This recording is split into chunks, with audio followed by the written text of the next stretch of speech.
Kanalıma, mutfağıma, Muazzez'in mutfağına hoş geldiniz arkadaşlar. Yepyeni bir tarif ile karşınızdayım.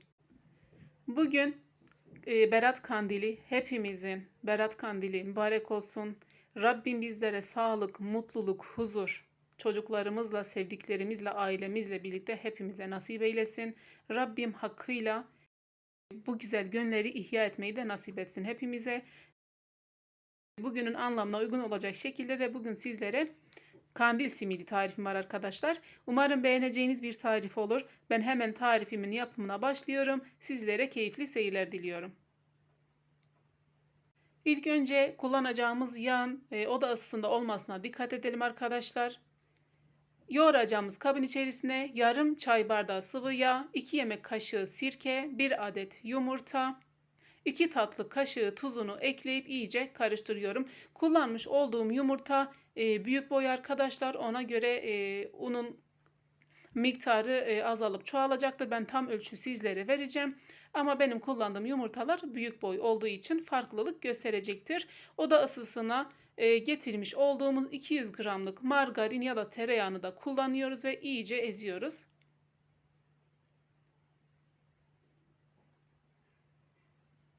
Bu şekilde biraz elimizle yumuşattıktan sonra, erittikten sonra üzerine ununu yavaş yavaş ilave ediyoruz. Bir paket kabartma tozunu da ekledikten sonra yoğurmaya başlıyoruz.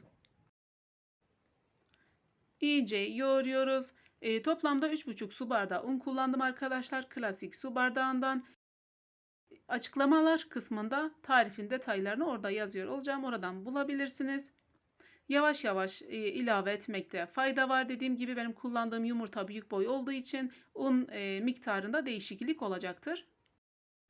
Unu kontrollü bir şekilde eklemekte fayda olacaktır. Birazdan artık şekil vereceğiz. Ben iki şekilde kullandım arkadaşlar. Bir üzerine yumurta beyazına batırıp susama ekledim. Bir tepside üzerine yumurta sarısı sürüp çörek otu susam karışımını ekledim. Siz dilerseniz tek bir şey de yapabilirsiniz. Yani ya sadece yumurta sarısı sürüp ya da yumurta beyazına sürüp üzerine susama batırabilirsiniz. Hamurumuzu masamızın üzerine alıp biraz yuvarlıyoruz ve bu şekilde cevizden biraz küçük olacak parçalara ayırıyoruz. Toplamda 41 adet çıktı arkadaşlar. Çok da bereketli bir tarif oluyor. Gerçekten bu kadar çok çıkacağını ben bile tahmin etmiyordum. Yani çok küçük de yapmadım. Siz de yoğurduğunuz zaman göreceksiniz, çok bereketli, çok lezzetli bir tarif oluyor. Bütün hamurumuzu bezelere ayırdık ve bu şekilde elimizde bir silindir haline getirip uçlarını bu şekilde yapıştırıyoruz ve şeklimiz hazır. Ben bütün hamurlara şeklini verdikten sonra yumurtalara batırıp tepsiye alacağım. Bu şekilde daha kolay oluyor. Dilerseniz siz tek tek yapabilirsiniz. Çok ince, çok da kalın olmayacak şekilde, hani pişerken dağılmayacak şekilde, çok da kalın olmasın ki güzelce pişip kıtır bir kurabiye elde edelim, kandil simidi elde edelim. Bilmeyenler için bu şekilde biraz daha detaylıca gösteriyorum arkadaşlar. Önce yuvarladık, cevizden küçük olacak şekilde yuvarlayıp sonra masamızın üzerinde güzelce silindir haline getirip kenarlarını birleştirip ve bu şekilde yuvarlıyoruz ki güzelce bir şekil dursun. Ve son hamur parçamıza da geliyoruz. Son bezemizi de açıyoruz. Aynı şekilde silindir yapıp yuvarlayıp birleştiriyoruz. Ve yuvarlak kandil simitlerimiz şekli hazır oluyor. Gerçekten çok güzel bir tarif, kesinlikle yapmanızı tavsiye ediyorum. Sizin kullandığınız tarifte başka ekstra ne var merak ediyorum. Yorumlar kısmında bana bildirebilirsiniz. Dediğim gibi ben 41 adet çıktığı için 2 tepsi pişirdim. Bir tepsiye üzerine yumurta sarısı sürüp üzerine susam, çörek otu karışık karıştırılmış bir şekilde sürüp üzerine verip fırına gönderiyorum.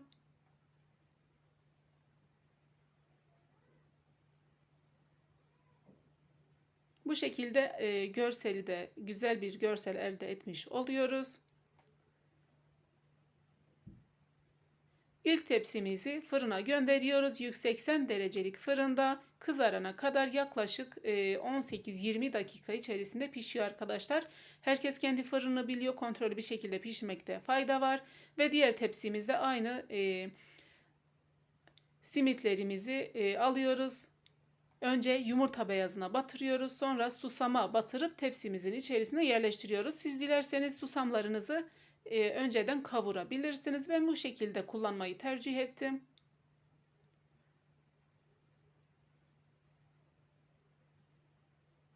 Ve son kurabiyemize de kandil simidimize bu şekilde susama batırıp onu da fırına gönderiyoruz. 180 derecelik fırında kızarana kadar pişiriyoruz.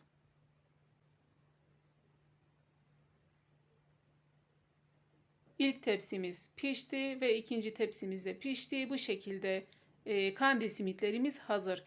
Birazdan sizlere dokusunu da göstereceğim arkadaşlar. Kesinlikle çok lezzetli, kıtır kıtır böyle kıyır kıyır dağılan bir tarif oluyor. Umarım beğendiğiniz bir tarif olmuştur arkadaşlar. Aklınıza takılan bir soru varsa yorumlar kısmında bana bildirebilirsiniz. Seve seve sizlere yardımcı olacağım. Dediğim gibi açıklamalar kısmına da tarifin detaylarını yazıyor olacağım. Umarım beğendiğiniz bir tarif olmuştur. Umarım beğendiğiniz bir video olmuştur. Beğendiyseniz lütfen beğen butonuna basmayı unutmayın. Kanalıma ilk defa geldiyseniz de kanalıma abone olup bildirim zilini açmayı unutmayın. Bundan sonra gelecek bütün güzel tariflerden haberdar olmak için. Videomu sonuna kadar izlediğiniz için çok teşekkür ederim. Başka bir tarifte görüşmek dileğiyle. Allah'a emanet olun.